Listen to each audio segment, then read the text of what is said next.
आप देख रहे हैं कि 9 Bharat Bihar Jharkhand digital. Group editor Aatish Raj ने एक इंटरव्यू के दौरान कई सवालों को लेकर बात की। नमस्कार, आप देख रहे हैं K9 भारत। मैं हूं आतिश राज। बिहार विधानसभा का चुनाव की सरगर्मी पूरी तरह से तेज है और लगातार जिस तरह से ज्यों-ज्यों दिन बीतता जा रहा है, लगातार नेता जनसंपर्क कर रहे हैं, लोगों से मिल रहे हैं और अपनी बात को भी रख रहे हैं। लेकिन सरगर्मी बिल्कुल तेज है और लगातार हर क्षेत्र में नेता जा रहे हैं जनता से मिलने के लिए। आज हम जो पहुंचे हुए हैं चरिया बरियारपुर विधानसभा क्षेत्र में और लगातार इस अलग अलग इलाकों में हम जाके जो नेता जनता के बीच जा रहे हैं उनसे हम बात कर रहे हैं। आज हमारे साथ अभिषेक आनंद जी हैं। क्षेत्र में गए हैं, आज कहाँ दौरा किए हैं, क्या लोगों की मांग है और कितना प्यार मिल रहा है? आतिश जी, आपको बहुत बहुत धन्यवाद मेरी बात रखने के लिए। लगातार मैं क्षेत्र का दौरा कर रहा हूं और बहुत ही सौभाग्यशाली महसूस करता हूं। इतना ज़्यादा जनसमर्थन मिल रहा है, इतना ज़्यादा प्यार मिल रहा है कि अब तो मैदान छोड़ करके विपक्षी भागने लगे हैं, ऐसा ही लग रहा है। आप देख लो, कहीं पर वो जाते हैं उनका चेहरा डाउन हो जाता है और मैदान छोड़ करके धीरे धीरे जैसे जैसे चुनाव की तिथि नज़दीक आती जा रही है, विपक्षी मैदान छोड़ करके एक एक करके भाग रहे हैं। तो जनसमर्थन अपार है और मैं इस जनता का बहुत आभारी हूँ, ऋणी हूँ। मुझे लगता है मैं प्रथम बार प्रत्याशी बना हूँ और इतना जनसमर्थन शायद क्या बोलूँ, भगवान का ऊपर वाले का बहुत बहुत एहसान है मुझ पर। एक चीज़ देखने को मिला, जिस तरह से 2015 में जितनी लहर थी वो फिर से दोबारा देखने को मिल रहा है। लोग कह रहे हैं, आपके जो चाहने वाले कह रहे हैं, क्या प्यार मोहब्बत कितने लोगों से मिल रहा है, लोग क्या आपके सामने डिमांड कर रहे हैं, मतलब समस्या रख? देखिए, बात बहुत ही अजीब है। 2015 में महागठबंधन के साथ जदयू थी और जदयू एंड राजद का कम्बिनेशन था, तो उस बनावट में जो यहाँ की संरचना है उसमें अपार समर्थन मिलना फिर भी जायज़ था। लेकिन अभी जो परिस्थितियाँ हैं वो परिस्थितियाँ ऐसी है कि हर वर्ग, हर समुदाय, हर धर्म के लोग बिल्कुल स्थानीय चेहरे पे और सुयोग्यता के बल पर, शिक्षित व्यक्ति के बल पे, योग्यता के बल पर, युवा चेहरा के बल पर हमारे साथ आ रहे हैं। तो उसमें और इसमें बहुत ज़्यादा अंतर है। वो जो अपार जन समर्थन था वो कहीं ना कहीं सामुदायिक संरचना की वजह से था। यहाँ हर समुदाय के बल पर मेरा वोट हर समुदाय से आ रहा है। आज कोई भी समुदाय, कोई भी वर्ग, कोई भी धर्म, कोई भी जाति के लोग ऐसे नहीं हैं जो कि मेरा समर्थन खुल करके नहीं कर रहे हैं। तो मुझे बहुत अच्छा लग रहा है। ये माहौल बहुत डिफरेंट है और मैं हर वर्ग का बहुत आभारी फील कर रहा हूँ। ऐसा लग रहा है जैसे क्या कि बहुत ऊपर वाले का कोई ना कोई बहुत बड़ा पिछले जन्म का मैंने काम किया होगा, जिसके बदौलत ऐसा माहौल बना है। एक सवाल उठता है कि इतने पढ़े लिखे हैं, कई 40 देश में आप घूमे हैं, उसके बाद आप वापस गाँव में आए, राजनीतिक में आने का क्या उद्देश्य? देखिए, मैं 2005 में इंजीनियरिंग किया हूँ कंप्यूटर साइंस से, और 2005 से 10 पहले मैंने एज ए इंजीनियर बाहर में काम किया हूँ, प्राइमरीली यूके में और कुछ देशों में। उसमें स्वीडन है, यूएस है और इंडिया है। और उसके बाद 2010 से 12 मैंने एमबीए किया लखनऊ से, और उसके बाद तो मैंने बहुत सारे कंट्रीज़ में, यूरोप के सारे कंट्रीज़ और यूएस और चाइना भी जाने का मौका मिला, मेक्सिको जाने का मौका मिला। तो बहुत सारे कंट्रीज़ में मैंने काम किया है और घूमा हूँ। और इस दौरान मैंने विभिन्न कल्चरों में मेरी दोस्ती हुई है। मेरे बहुत सारे फ्रेंड क्रिश्चियन वर्ग से आते हैं, मुस्लिम वर्ग से भी आते हैं। तो वहाँ से लौटना एक अपने आप में ऊपर वाले की मेहरबानी होगी। लेकिन कहीं ना कहीं ये लगता था कि देखिए, मैंने काम जो भी किया उसमें भी बहुत ही उच्चतम स्तर पर काम किया हूँ। मैं अमेजन में डायरेक्टर के पद पर था। अमेजन मीन्स एमबीए करने के बाद भी इतने कम उम्र में इतना आसानी से उस लेवल पे नहीं पहुँचा जाता है।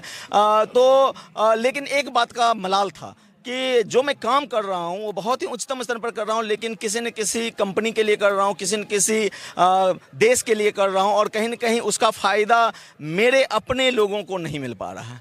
और ये विरासत, मेरी विरासत, मतलब मेरे दादाजी के बारे में सभी लोग चर्चा करते हैं यहाँ पर। 1970 से जब से उन्होंने राजनीति की थी, हर गाँव में कहीं पर भी चले जाते थे, 3-3 दिन तक वहीं सो जाते थे, जिस घर पर पहुँच गए उसको अपना घर समझ लेते थे। तो मतलब वो एक अलग ही खून में था वो बात।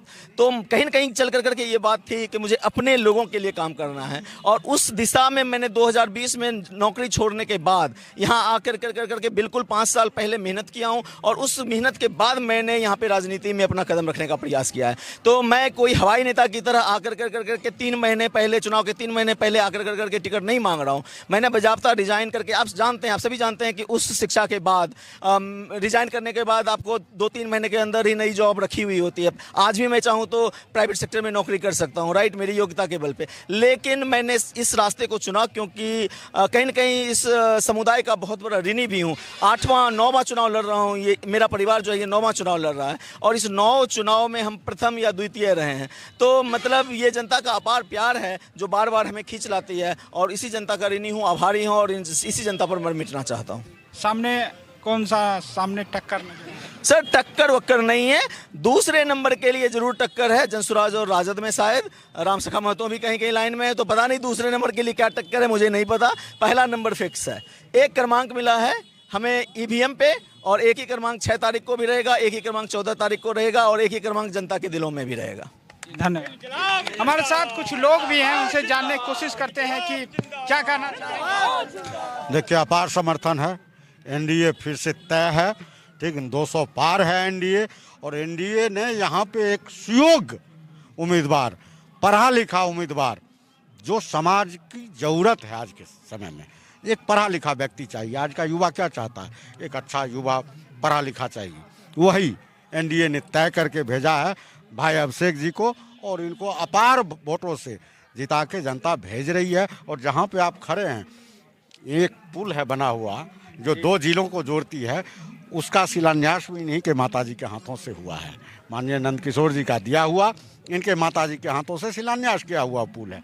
जहाँ देखेंगे चारों तरफ विकास की जो बयार है, सिर्फ नीतीश कुमार और मोदी। क्या एक इन्फॉर्मेशन अभी आई है कि चेरिया बरियापुर राजश्री हाई स्कूल में कल 10 बजे माननीय 2 बजे के बाद माननीय चिराग पासवान जी का कार्यक्रम लगा है। तो मैं जनता से अपील करूंगा कि आप लोग अपार बहुमत में आकर करके उनकी बातों को सुने, और अपन मतलब उसके अनुसार उस रैली का हिस्सा बने। ये एक ऐतिहासिक पल होगा, और आप सभी लोगों का आमंत्रण है। क्या कहना चाहेंगे इस बार प्रोग्राम? हाँ, यहाँ चर्चा एकदम एनडीए का सरकार है, सिर्फ एनडीए है, युवा नेता है, इनका पूर्वज से भी रिश्ता जुड़ा हुआ है। हाँ, क्या कहना चाहेंगे? सबसे पहले आप पत्रकार हैं, इसलिए आपको बधाई और हार्दिक शुभकामनाएं। मैं राष्ट्रीय लोक मोर्चा का युवा प्रदेश महासचिव हूं, उपेंद्र कुशवाहा का सिपाही हूं। एनडीए गठबंधन के घटक दलों के तहत 5 दलों का समावेश है। युवा ही सब चीज़ है, और कहा जाता है युवा को बदल देता है तो वायु हो जाता है। अभिषेक आनंद बहुत ही शिक्षित, योग्य और कर्मठ जुझारू नेता हैं। इनके दादाजी से लेकर के, माँ से लेकर के, और नया चेहरा में आज अभिषेक आनंद उर्फ न्यूटन कुशवाहा जी आए हुए हैं। और जितने भी विधानसभा में कार्यक्रम, आदरणीय सम्मानित मंजू वर्मा जी का किया हुआ कर्म, इनके दादाजी का किया हुआ काम, और अभिषेक आनंद का युवा चेहरा, ये विधानसभा को एक चहेते दिल में बसे हुए हैं।